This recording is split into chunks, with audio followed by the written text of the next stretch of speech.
Okay, Abby, now we're going to take a look at the last view of your backstroke from the underwater view of the backstroke. Again, I like where you're riding the water. Your hips are high, your body position's high in the water, and your head is in a good position.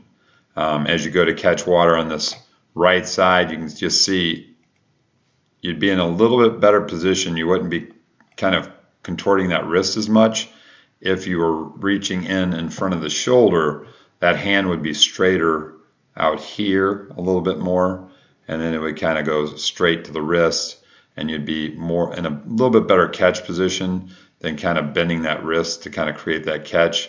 It'd be a little less bent and getting into that catch a little sooner. You can see how it creates you to lead a little bit more with your elbow. So this is kind of where you're pulling just with the hand. The hand's turned here, it's pulling the water, but the elbow is kind of bending and kind of leading the way. We want that elbow to be up. So from here, it should be here into your elbow and then into your forearm and hand right there. I don't know why that keeps doing that, but right there for the catch. So a little bit different than the line that you have right there where you're dropping that elbow. And then as you push through here, other than the hand being kind of angled towards the bottom, okay, we can see right here, you're pushing water down a little bit more than we want to. Okay, we want the hand to be turned this way a little bit more, straight up and down, and then pulling water back toward your feet or back towards the back wall, pushing you forward a little bit more. But again, if we can get that elbow in the right position, get that hand entry to happen with a better shoulder roll, then it'll end up in a better position. Left arm will be a little harder to see from this side. We'll see it when you're going the other direction.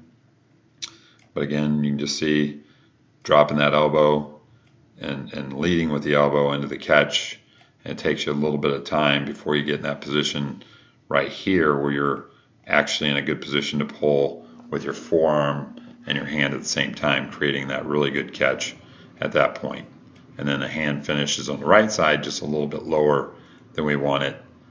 Would like to see it on this line a little closer to the hip, and you see you're quite a bit ways down below that.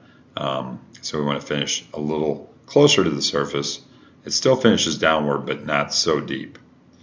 And again, if we can straighten out that shoulder rotation timing, that'll be better. Okay, you're going to go under the wall for the turn. Again, you get over on your stomach, good. You need to be a little bit more aggressive.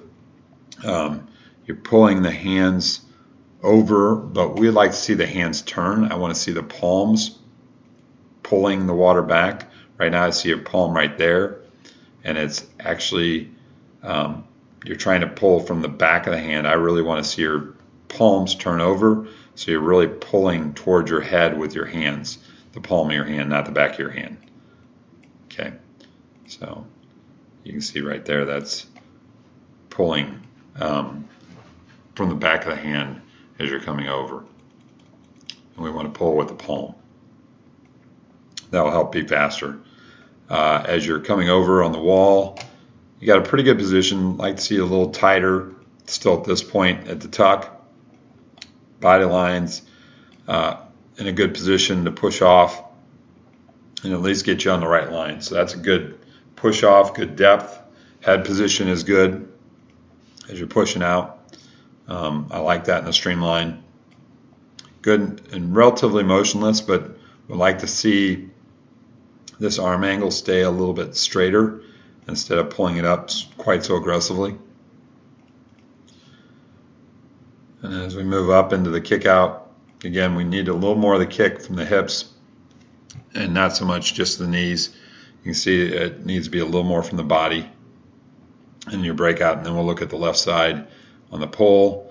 Again, you can just see how that elbow's bent, and it would be straighter if you're on your left side a little bit more, just a little sooner. And then as you go to catch, you can see again, because of that, because of reaching behind the head, overreaching, you can see how that hand again is pointed down towards the bottom of the pool.